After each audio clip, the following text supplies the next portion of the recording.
kuna vitu vingine baada ya kuokoka Mungu huwa anavipunguza. Tuliookoka kweli kweli hatuoti ndoto kila wakati. Na katika mfumo wa ndoto ziko za aina 7. Na ni ndoto 2 tu utakazopata maana yake. Ndoto ya pili, ya kwanza ni ya kishetani, tafuta maana yake. Maana inawezekana shetani anakuwinda kumaliza. Alafu pambana nayo katika ulimwengu wa kiroho, ifute. Ndoto ya pili ni ndoto ya kimungu ambayo hata iweje haiwezi kubadilika. Maana yake ni Mungu alikuwa anasema na wewe. Basi. Kwa hiyo usidhani kwamba ni utakatifu na ni heshima ya kulala unaota ndoto. Wakati mwingine ni uchovu tu. Wakati mwingine ni mambo ya kijiweni kwenu pale.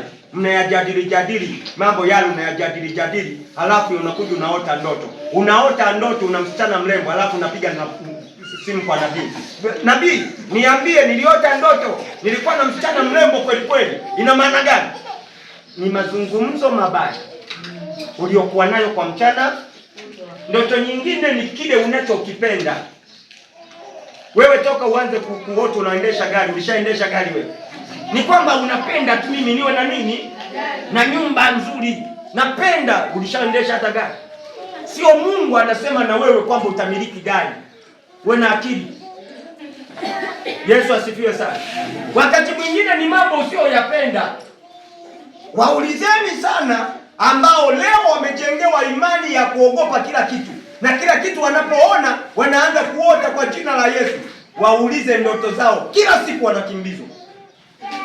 Hakuna ndoto ya kwamba amelala vizuri, Bwana, nimeona Bwana ananitembelea. Hakuna. Kwa sababu kila siku unaogopa wachawi. Ndoto zako zitakuwa nimeona lipaka jeusi, nimeona limbwa linanifukuza, nimeona ninapaa, ninaona hiki na kile. Nawe hayo ndiyo yatambatana na wewe.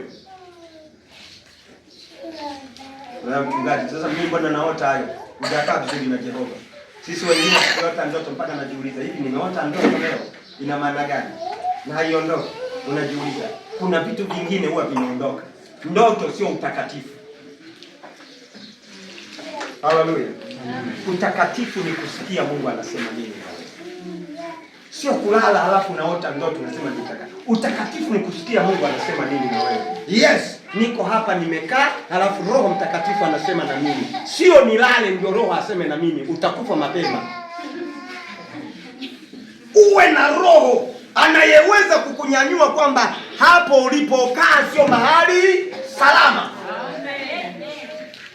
Anakuondoa hapo. Lakini unasubiri ulale, tu watakulipua mapema. Wenzako wasubiri ulale ndio wakulipue. Wanaweka mtego wakati unaenda kula chakula. Hapo ndipo wanakumaliza.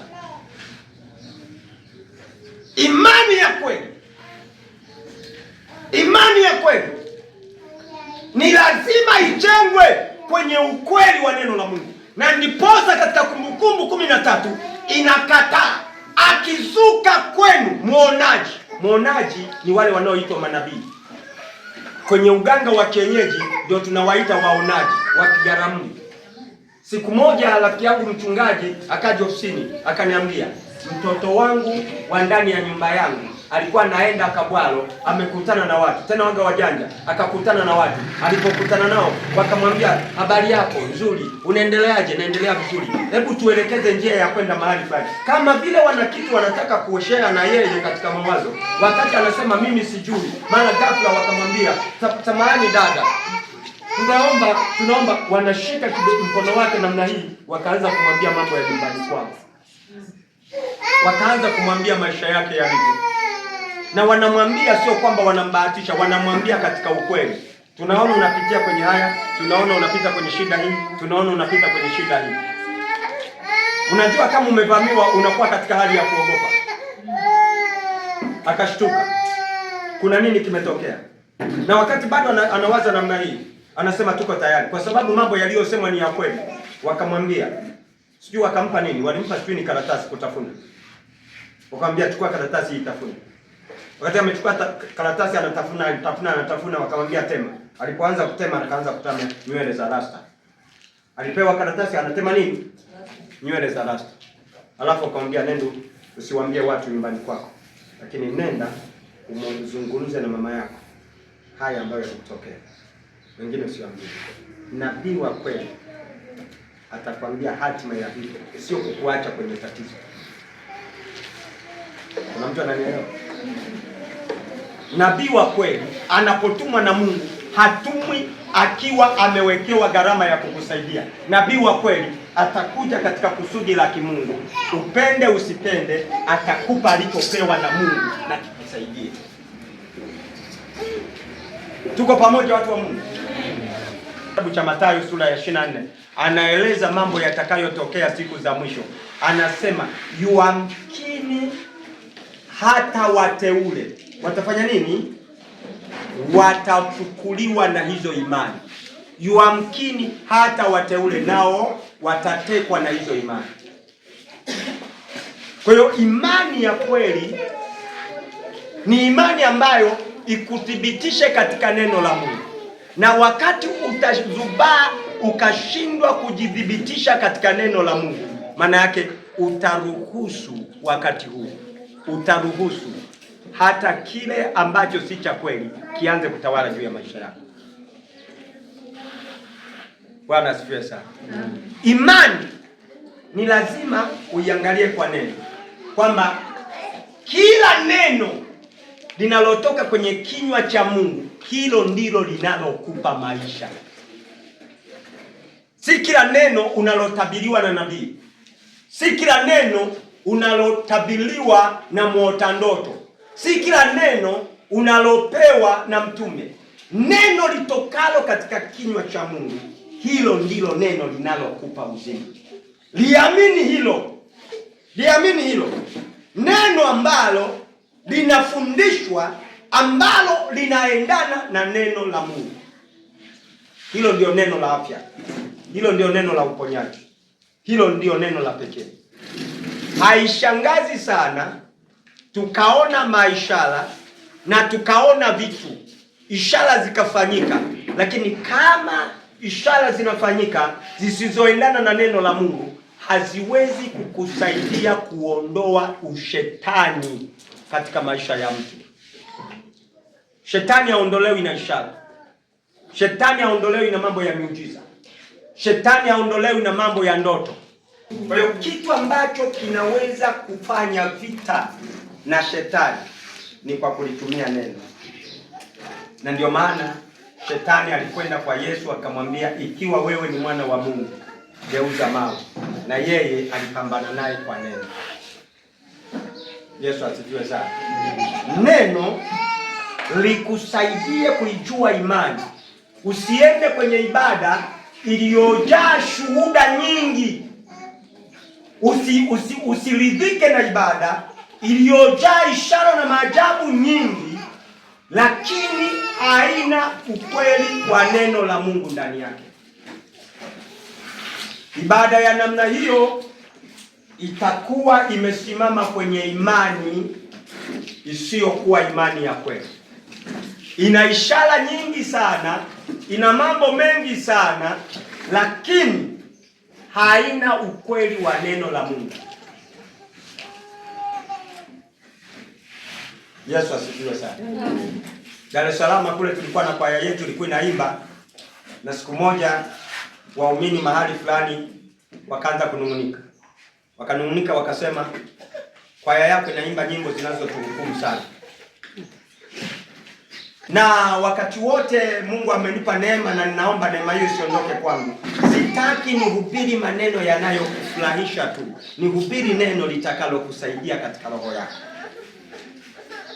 Kuna watu wapo kutafuta maneno yenye kukufurahisha. Akiingia hapa mtacheka mpaka mnatoka hapa mnachojua tu ni kucheka.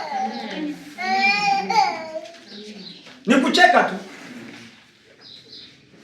Yaani wengine ni kueleza safari, nilikuwa India, nilikuwa Ghana, nilikuwa haleluya haleluya, na Bwana leo atatenda hapa. Ndiyo tunajua atatenda. It is true. Baadaye kweli mnaona mapepo yanalipuka na nini? Yameguswa na nini? Miaka fulani nilikuwa hapa Nyakato. Kuna mhubiri mmoja wa Kiislamu alikuwa anaitwa sijui Haji, sijui ni Haji. Nikamkuta pale anahubiri. Toka alipoanza kuhubiri, alilisoma neno la Mungu, akafunika, akaanza kueleza majini yakoje? Majini yanafanyaje kazi? Majini yanafananaje? Majini yakoje? Toka mwanzo akaeleza majini, na akasema leo nitayaita hapa. Alipoyaita kiwanja chote kilikuwa na majini, wote wanalia wote. Ni kwa nini? Hakuna asiyependa kusifiwa mahali ambapo amepewa nafasi. Kama neno la Mungu limesomwa likafunikwa yakaelezwa majini, maana yake ni nani aliyepaswa kuhudhuria pale? Sasa unashangaa, ana upako kweli? Yaani ana upako kweli? Alieleza nini? Alizungumza nini? Mungu huhudhuria mahali ambapo yeye anatamkwa. Na uwezo wa kimungu utadhihirika wakati yeye Mungu anaambiwa ana uwezo mahali hapo. Lakini yalielezwa majini na yalipofumuka, sisi wahubiri tunatabiri na yachochea. Alafu nikiisha yachochea, nikiona mmeanguka, ndio nachukua Biblia yangu na kifanya niko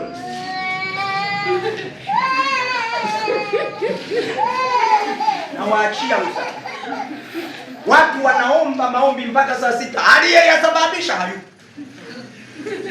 aliyeyatibua hayupo, yanayemuogopa yes ndio yanamuogopa. Baki na sisi mpaka yatoke, maana wewe ndio umeyasababisha, una namna ya kuyatoa. Sisi wengine ni wasaidizi. Na ninyi wahubiri mnaochipukia hapa, ukiona pepo limelipuka, usiondoke kwenda nyumbani, baki hapa mpaka liondoke la Mungu, kwa sababu wewe ndiye lilikuogopa. Sasa ukiondoka, kwani nani unamwachia? Yesu aliwaambia nendeni, alimaliza mwenyewe. Yesu asifiwe sana. Ni lazima tuijue imani ya kweli. Imani ya kweli sio kwa sababu kuna mambo mengi ya ajabu na matukio ya ajabu yanatokea. Watu wengi leo wanapenda hiyo. Imani ya kweli ni ile ambayo itajengwa na kufundishwa na kupimwa kwenye neno la kweli la Mungu. Amen. Iwe imani ya kweli. Amen. Iwe imani ya nini? Mabinti na vijana, usiruhusu maisha yako ukapimwa kwa neno. Neno lipime utakatifu wako mbele za Mungu, sio likupime kukupeleka kwenye dhambi. Hilo halitakuwa neno la Mungu tena, litakuwa limetumika vibaya. Likupime. Neno linapotoka limesema usizini, wasilitumie neno hilo kukupeleka kwenye zinaa, kwa sababu amesema peaneni msinyimane. Ni neno limeandikwa, lakini halitakuwa la Mungu. Kuna maandiko na neno la Mungu ndani yake. Amen. Bwana asifiwe sana. Ni lazima tuheshimiane, ni lazima tujuane, ni lazima tufahamiane katika namna ya imani. Bwana asifiwe sana.